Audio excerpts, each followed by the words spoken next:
La estatua de arena. A partir de aquel día, Anastasio fue un número más de la flamante pandilla.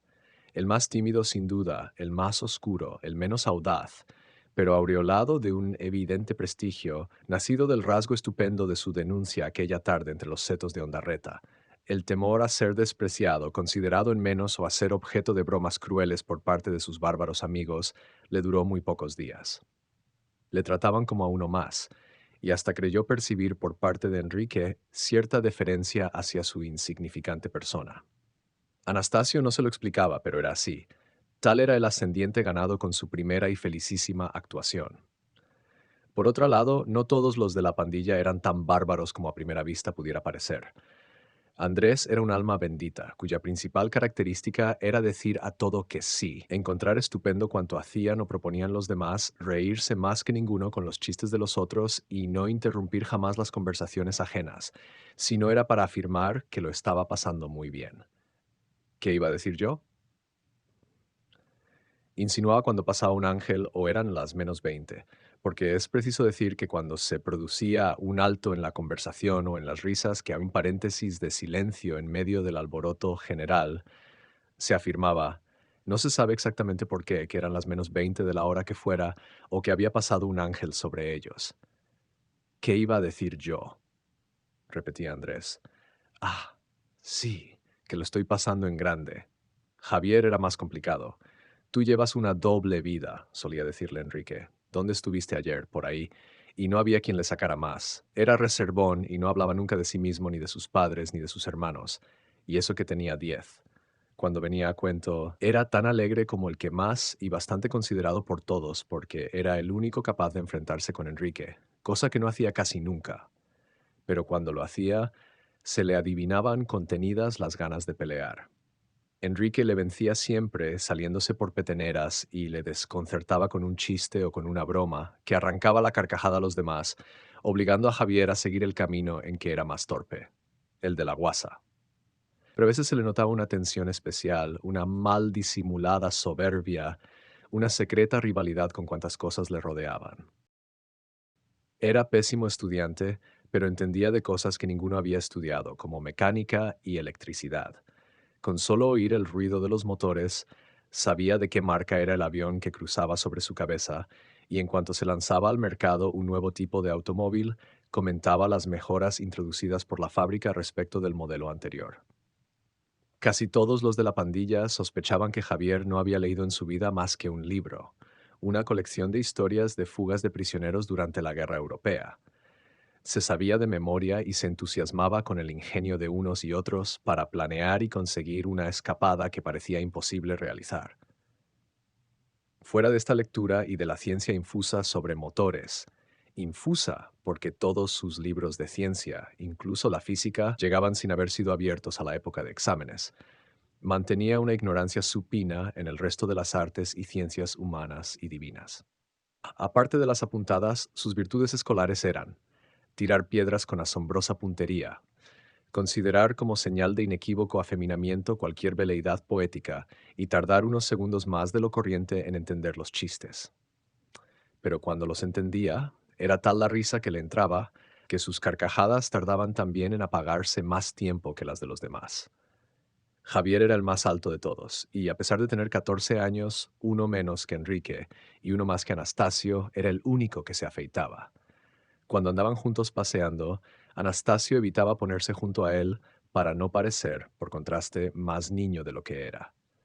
El resto de la pandilla estaba integrada por Adolfo, que hacía versos y tenía 3 novias simultáneas, de las que estaba sinceramente apasionado.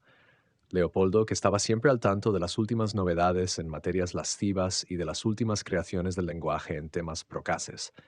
Y Enrique. Más tarde, Anastasio tuvo que rectificar muchas de sus ideas, algo precipitadas sobre sus nuevos amigos, pero a todos ellos los pudo clasificar mentalmente en determinadas categorías, porque, como él decía, Andrés, Javier, Adolfo y Leopoldo eran clasificables. Pero Enrique, no. Enrique era distinto a todos y distinto a él mismo. Su único constante era el amor a lo sorprendente, a lo estrafalario, y como era una pura y estrafalaria sorpresa, era imposible incluirlo en una casilla determinada, en una categoría prevista. De abordarse un tema en que hubiera faldas por medio, podría afirmarse de antemano, sin excesiva perspicacia, que Javier reaccionaría en displicente, Adolfo en enamorado, Leopoldo en lascivo, Anastasio en tímido y Andrés en extasiado. Si el tema fuera el de la guerra, Adolfo desbordaría a todos en patriotismo encendido y generoso, Javier asombraría a sus amigos con habilísimas maquinaciones estratégicas e ideando nuevas armas mortíferas, Anastasio mantendría una prudente reserva y Andrés, de acuerdo con todos, se mantendría en éxtasis. Si el tema de la conversación rozara un plano religioso, Leopoldo expresaría sus dudas sobre la virtud de los clérigos de ambos sexos, como él decía, y Javier sobre las verdades dogmáticas. Adolfo se encendería en fervor místico y, como un cruzado de la palabra, se batiría como un paladín de la fe. Anastasio haría gala de respeto apasionado y Andrés, beatíficamente, continuaría en éxtasis. Pero Enrique tan pronto se abanderaría en una posición como en otra. Tan pronto impondría su autoridad porque había temas que no podían tomarse a chirigota, como se dejaría llevar por un cinismo o un escepticismo de hombre maduro que se las sabe todas. Enrique era el más bárbaro y el más educado, el más cruel y el más generoso, el más fuerte, el más inquieto, el más audaz, el más imaginativo, el de más autoridad y el más artista. Este último descubrimiento desconcertó a Anastasio. Cuando lo oyó por vez primera tocar la armónica, se quedó en la actitud petrificada de Andrés, extasiado. Y cuando lo oyó cantar canciones vascas o aragonesas con aquella voz tan viril, tan bien templada, tan potente, aseguró, y era verdad, no haber oído nunca cantar con mejor estilo. Pero su sorpresa fue todavía mayor cuando lo vio esculpir sobre la arena húmeda una soberbia y ampulosa cabeza de profeta con poblada barba y revuelta melena. Enrique era un artista, un verdadero artista. Un corrillos de gente le miraba trabajar en la playa. Los comentarios de las personas mayores coincidían con los sentimientos de Anastasio. El saber modelar una cabeza como aquella tenía positivo mérito. La frente era amplia, la nariz poderosa, el labio inferior solemne, la barbilla avanzada, las cejas hirsutas, como pobladas de alfileres. Y en contraste con la armonía de las facciones, los ojos un punto de melancolía. En la tarde, aún en vigor, sintiéndose admirado, quiso asombrar aún más a cuantos le rodeaban, y sonriéndoles pícaramente, dio una patada a la preciosa escultura de arena y la pulverizó. Fue una baladronada muy de su estilo. ¿Por qué la rompiste?, le preguntó Anastasio minutos más tarde. Era colosal. Era una birria. ¿No viste que era un tío feo? Y se negó a dar más explicaciones. Adolfo, que admiraba las dotes de dibujante y modelador de Enrique, le echó en cara la poca estima en que tenía sus propias obras. Yo conservo todos los versos que hago, y tú, en cambio, rompes tus dibujos. No seas gilí. Tú los guardas porque te crees alguien y eres tan mediocre como yo. Pero algún día yo tendré una obra, y si tú sigues rompiéndolo todo, no, ni podrás mejorar. Pamplinas, insistió Enrique. No seas plomo, Adolfo, cortó Javier, y no nos sueltes tu rollo. Adolfo se excitaba. Hay que amar las propias obras. Eso que ha hecho Enrique rompiendo la cabeza de su escultura es como si un padre mata a su hijo. Al agua, el poeta, gritó Javier, y echó a correr tras él con la sana intención de darle una guadilla. Adolfo escurrió el bulto y se zambulló solo. Era terco como un baturro y al salir volvió a las andadas. Enrique, excitada su vanidad, fue hacia él. ¿Tú crees entonces que eso que hice está bien? Yo no sé si está bien o no. Lo que sé es que hay que amar las obras de uno. Chico, no digas amar porque me da risa. No seas cursi. Al agua los poetas, volvió a gritar Javier, que estaba hasta la mismísima coronilla de tanto rollo. Pero Enrique se lo impidió porque empezaba a interesarse. Sí, yo soy un tío grande, rió bromeando. Lo que pasa es que me veis todos los días y me quitáis importancia, como el cocido. Mira, le dijo Adolfo, había un escultor, que no sé cómo se llama, que hizo una estatua, que no sé cuál era, pero estaba tan entusiasmado con ella que al verla acabada le dijo, ¿y ahora habla? Y habló, hombre, no creo, pero te lo digo para que veas cómo quería su obra. La conversación derivó por otros derroteros, y acabaron todos en el agua, menos Anastasio, que se bañaba solo cuando nadie le veía, y Enrique, bajo cuya frente fruncida hervía una fantástica preocupación. Le parecía recordar que al pisar la cabeza de su profeta, de entre sus labios de arena surgió un gemido de dolor. Al día siguiente, Enrique, muy excitado, vino en busca de sus amigos. ¿Os acordáis de la cabeza que hice ayer en la arena? Sí, pues ha ocurrido una cosa tremenda, un milagro o algo así.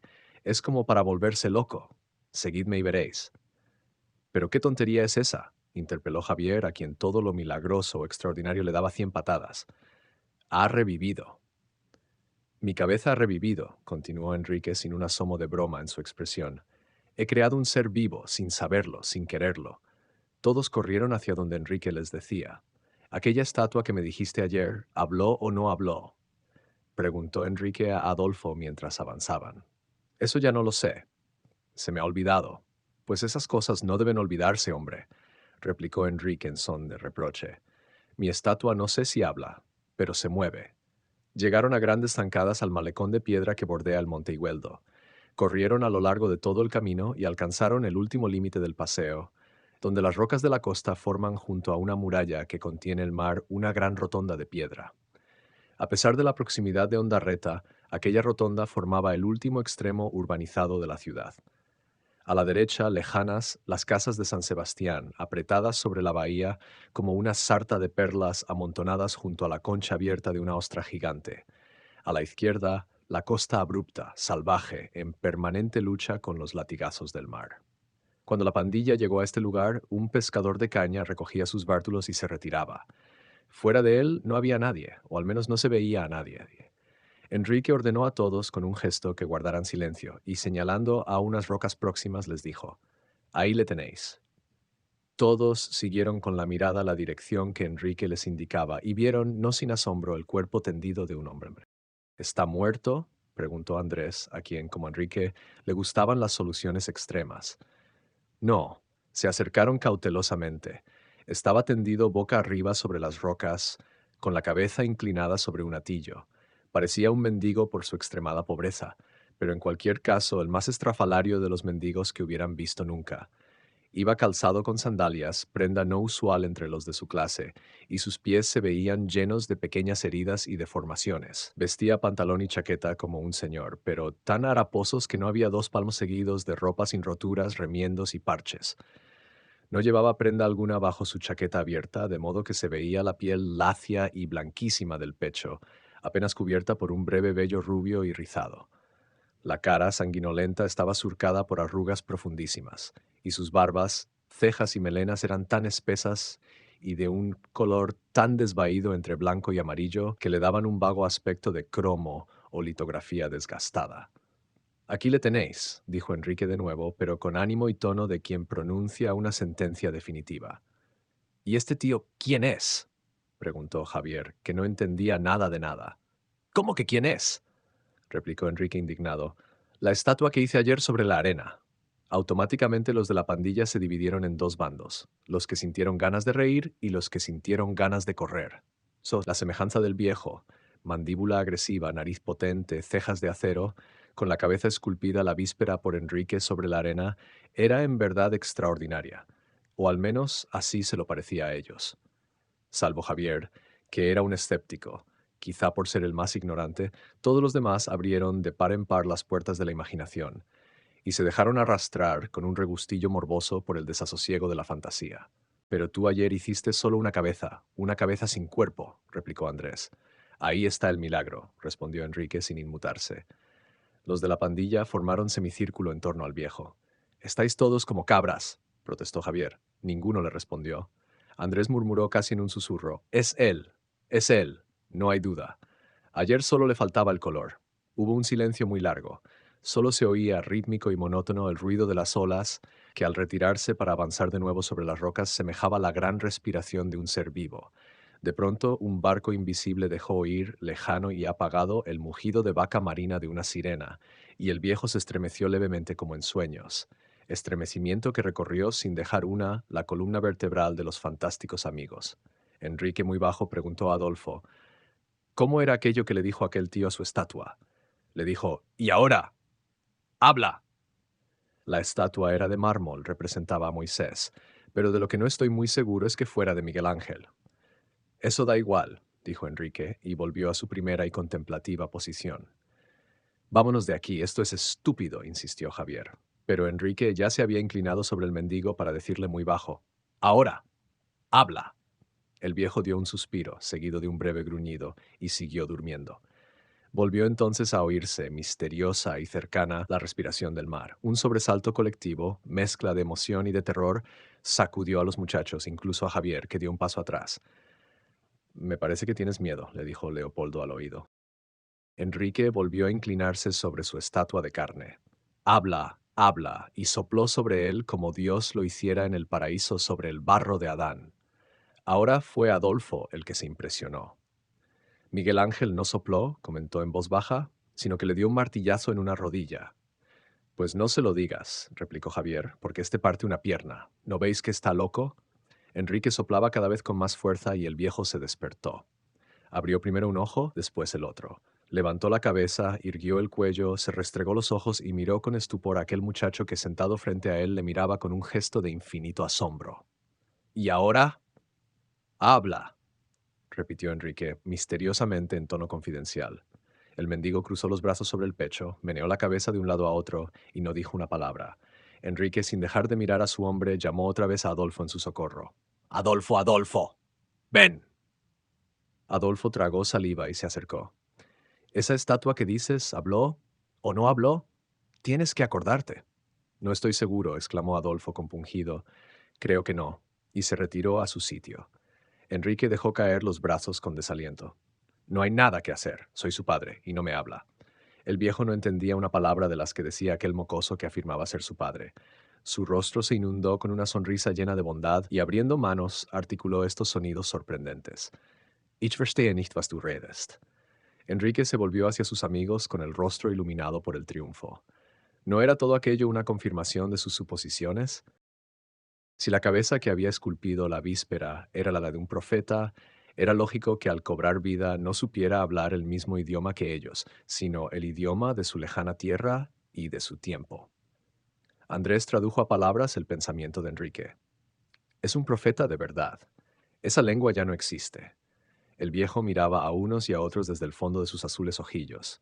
Se diría que estaba divertido al ver aquel corro de mocosos plantados junto a él, con aquellos aires de consternación. De pequeño yo tuve una Fräulein, dijo Leopoldo de pronto, y me parece que eso que ha dicho es alemán. Enrique rechazó de plano tan absurda suposición. El viejo intentó explicarse con las manos. Movía los dedos imitando a una persona que anda y abrió los brazos señalando a lejanía. Quiere decir que ha andado mucho y que está cansado, sugirió Leopoldo. Pues desde la playa en que éste se parió hasta aquí no hay tanto camino, dijo Javier con sorna. Enrique le fulminó con la mirada. Ich bin ein jüdischer Flüchtling aus Polen, dijo el viejo. Y Leopoldo tradujo a medias. Dice que es un judío de Polonia, o algo así, que viene huyendo. Enrique veía su paternidad esfumarse por minutos. Y no estaba dispuesto a ello. No se puede perder un hijo así como así, y menos teniendo una cabeza tan estupenda como la del viejo. No en balde la había imaginado él, no en balde la había presentido. Había que buscar una solución a aquel enigma. Un profeta, murmuraba Andrés. Un judío, aseguraba Leopoldo. El viejo seguía explicando mímicamente que habían dado centenares y centenares de kilómetros desde hacía mucho tiempo. El judío errante, gritó Enrique de pronto, dándose una palmada en la frente. Está clarísimo. El viejo pidió a los chicos con gestos que se sentaran. Aunque ninguno hizo nada por demostrarlo, todos sintieron un poco de prevención. Pero se sentaron, al fin, formando un corro. Parecían personajes extraídos de un grabado de la historia sagrada. Y más de uno pensó, al verse así, que el hombre aquel iba a hablarles en parábolas o hacerles sabedores de una nueva profecía. Pero el viejo se limitó a enseñarles un atillo, donde no había más que 2 zapatos mugrientos y un mendrugo de pan tan duro que daba pena. Después se señaló el pecho, mostrando su desnudez, y llevándose el pan a la boca, demostró que no tenía dientes para partirlo. Andrés, ni corto ni perezoso, se quitó la camisa y se la regaló al viejo. Este juntó las manos, lleno de gratitud, y la aceptó. Enrique comprendió que ese gesto debía habérsele ocurrido a él antes que a nadie, y se quitó los zapatos y los calcetines y se los dio también. Tú eres mi obra, dijo silabeando las palabras para que le entendiera mejor. Yo ayer te esculpí sobre la arena. El viejo movió negativamente la cabeza, señaló el pedazo de pan y llevándose la mano en forma de pirámide a la boca, explicó, en el lenguaje de la mímica universal, que tenía hambre. Que si eres su padre, que le des de comer, aclaró Javier. No os riáis. Esto es muy serio, recriminó Enrique. Lo más serio de mi vida. Y haciendo al viejo señas de que le esperara, se volvió hacia la ciudad para traerle comida. Los demás le siguieron, pero Enrique echó a correr para ganar tiempo, y antes de media hora estaba de regreso con 2 barras de pan, chocolate y 6 manzanas. El viejo no se contentó con palmotear de alegría, sino que cogió con unas manos enormes y sucias, surcadas de venas grandes como tuberías, la cabeza de Enrique y le plantificó un beso en cada mejilla. Enrique enrojeció hasta las orejas y algo más tarde confesó que no fue solo por la emoción, sino por el secreto temor de quedar convertido con aquel beso en un errante más sobre la tierra por toda la eternidad. Lo que debes hacer es lavarte la cara con alcohol, le dijo Leopoldo. Y pronto. Enrique quedó en volver a la tarde con una manta para que se abrigara durante la noche, pero aclarando que era solo como préstamo y no regalada. A la mañana siguiente volvió de nuevo con más pan y manzanas y calcetines, pero el viejo había desaparecido, y la manta, por supuesto, también. Le buscaron como locos entre las rocas, recorrieron los caminos en bicicleta, preguntaron a los guardias. Nadie le había visto. En casa me han dicho, dijo Leopoldo, que hay muchos judíos que huyen de Polonia y de Alemania y cruzan toda Europa a pie camino de Gibraltar. Allí embarcan. Eso es absurdo, protestaba indignado Enrique. Lo habéis visto con vuestros propios ojos. Era igual a mi estatua. Era mi estatua, pero de carne y hueso. Yo no sé lo que les das, bromeó Leopoldo, para que todos te besen. Celia lo hizo, y este viejo verde también. Debes de tener un atractivo especial. No te tolero esa broma, ¿entiendes? Si todo fuera una cosa natural, alguien le habría visto además de nosotros. Todos convinieron en que esto era cierto, y que no había explicación alguna que aclarara, no ya el parecido, como decían al principio, Ticina, sino la absoluta y total semejanza, como decían ahora, entre el estrafalario profeta esfumado y la no menos estrafalaria cabeza que había modelado Enrique con la arena húmeda de la playa. Buscaron 1000 explicaciones. Un comparsa caracterizado y pagado por Enrique para gastarles una broma, una alucinación colectiva, un puro y total azar.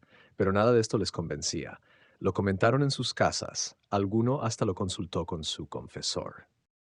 Y tanto hablaron de ello, y tantas vueltas le dieron, que el prestigio de Enrique, ya muy arraigado, se reafirmó hasta hacerse indestructible, porque había conseguido, esta era la explicación más sencilla, lo que no consiguieron los grandes artífices del pasado: hacer hablar, aunque solo fueran 10 palabras y en una jerga ininteligible, a una obra modelada con sus manos.